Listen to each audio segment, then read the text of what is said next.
Thank you, Mr Speaker. Mr Speaker, overnight Queensland has recorded 0 new community cases, which is great news. We have 1 new case in hotel quarantine and we have 17 active cases. 10,103 tests were done yesterday, which is great news. And once again, if people have any symptoms, they should go and get tested. 13,603 vaccines were delivered by Queensland Health in the past 24 hours, which now means we have 75.6% of eligible Queenslanders have received 1 dose and 61.22% are now fully vaccinated. Mr Speaker, every day more Queenslanders are choosing to be vaccinated, but we need more, many more, to get moving. Anyone who hasn't had their first dose of vaccine just has 4 days to get it. If you don't, you will run out of time to get your second dose and for it to reach full strength before Christmas. Mr Speaker, the Christmas deadline is no accident. It's a time when families should be together. Make no mistake, travellers coming from interstate hotspots will bring COVID with them.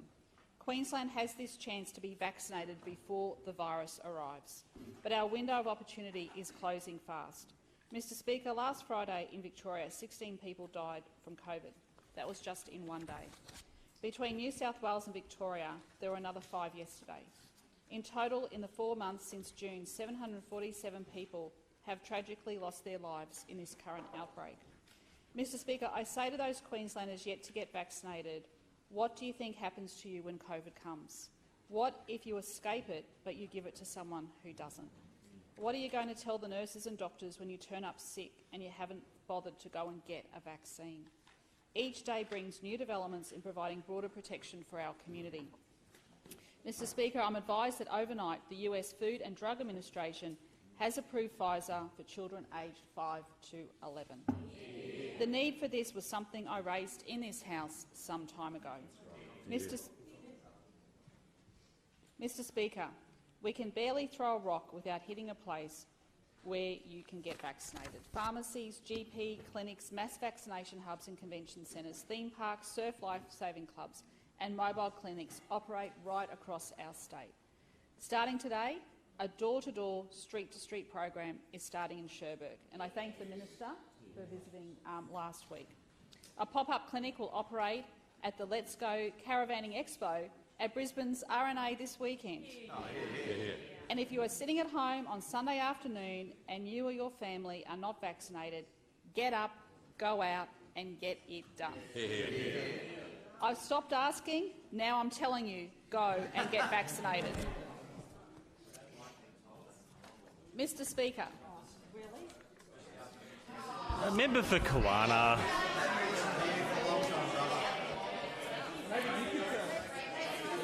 Order!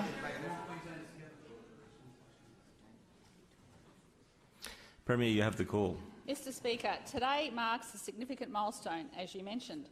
100 years ago, on the 27th of October 1921, Queensland's Legislative Council sat for the last time. Labor premiers considered it a handbrake on democracy because its members were not elected. They were wealthy, landed gentry, almost exclusively born in England. In fact, many left England and never deigned to sit in the lavish red chamber at the other end of this House. It saw its role as being one of obstruction and it scuttled more than 800 bills. Even the Moreton Bay Courier called for its abolition, saying, and I quote, progressive paper. I quote,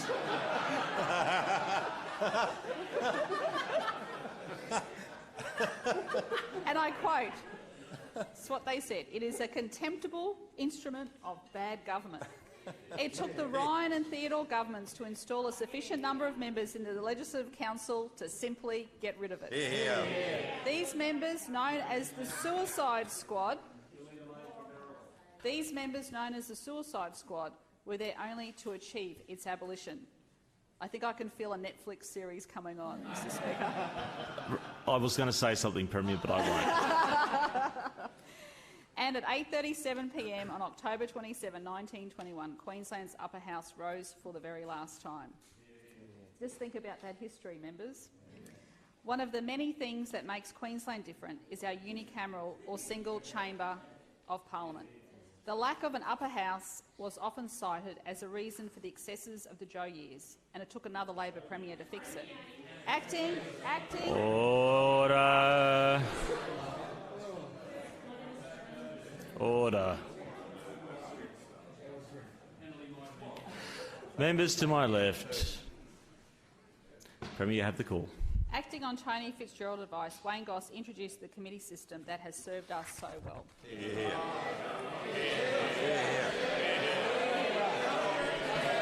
Order. Order, members. With excellent committee chairs.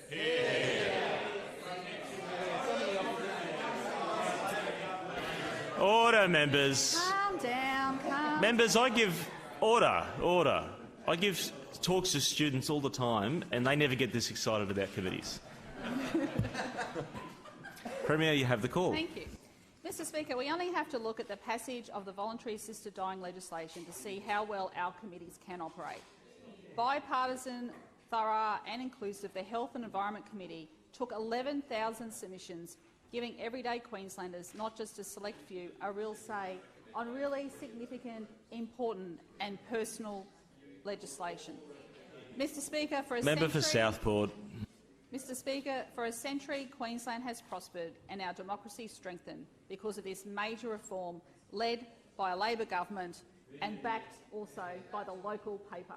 Mr Speaker.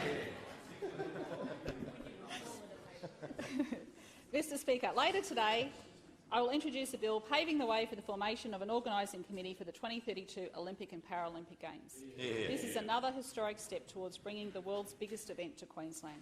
One of the reasons our state will host these Games is because of the cooperation shown by all levels of government.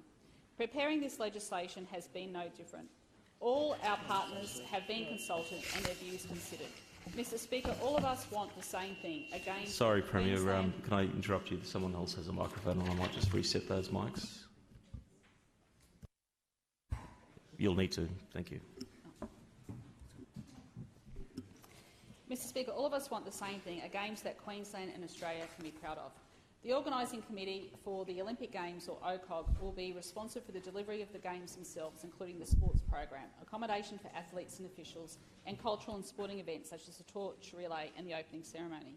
I'm pleased to advise that the International Olympic Committee has endorsed these arrangements. Mr Speaker, I received a letter from the IOC President Thomas Bach welcoming changes to my cabinet in preparation for the Games. He said, and I quote, "I'm convinced that with your team you'll prepare for a fantastic and memorable Olympic Games." And Mr Speaker, we will. Since the beginning of this process, I've said that I want every Queenslander to share the pride of hosting the Olympic and Paralympic Games. These Games belong to all of us. Mr Speaker, the 11 years between now and 2032 will go quickly. We are wasting no time. Last week, announcing the manufacture of trains needed in time for the Olympics in Maryborough. The formation of OCOG is another step towards delivering the Games. Mr Speaker, Queensland's golden age is underway. Mr Speaker, the 19th of October was the birthday of Jessie Vasey, who in 1947 started the first branch of what is now the Australian War Widows Queensland. Mrs Vasey worked to ensure that war widows were recognised by governments in Australia and were given the financial support and services that they needed. Mr Speaker, from next year, her birthday will be marked every year in Queensland as War Widows Day. I'm proud to say that we are the first state to set an annual day to acknowledge the widows and widowers of Defence Force personnel. Australian War Widows is a great organisation led in Queensland by President Jenny Gregory. It exists to empower, support, inspire and celebrate war widows, carers and families affected by defence services. Next year will be the 75th anniversary of the first Queensland branch. It was my pleasure to accept Jenny's suggestion to celebrate those 75 years by choosing October 19, 2022 for the first annual War Widows Day. I know I'm supported in that by the Attorney-General and Minister for Women and by my Assistant Minister for Veterans Affairs. The announcement was warmly welcomed at a lunch on Jessie Vasey's birthday in the presence of His Excellency the Governor, who was the organisation's patron, and the Attorney-General, who represented the government at this very significant event. Mr Speaker, we have days like Anzac Day and Remembrance Day to honour those who have served and fallen. But to borrow a quote from years gone by, as a society we are also obliged to bring justice to the orphan and to plead the widow's cause. The annual War Widows Day on the 19th of October will help us all do that. I call the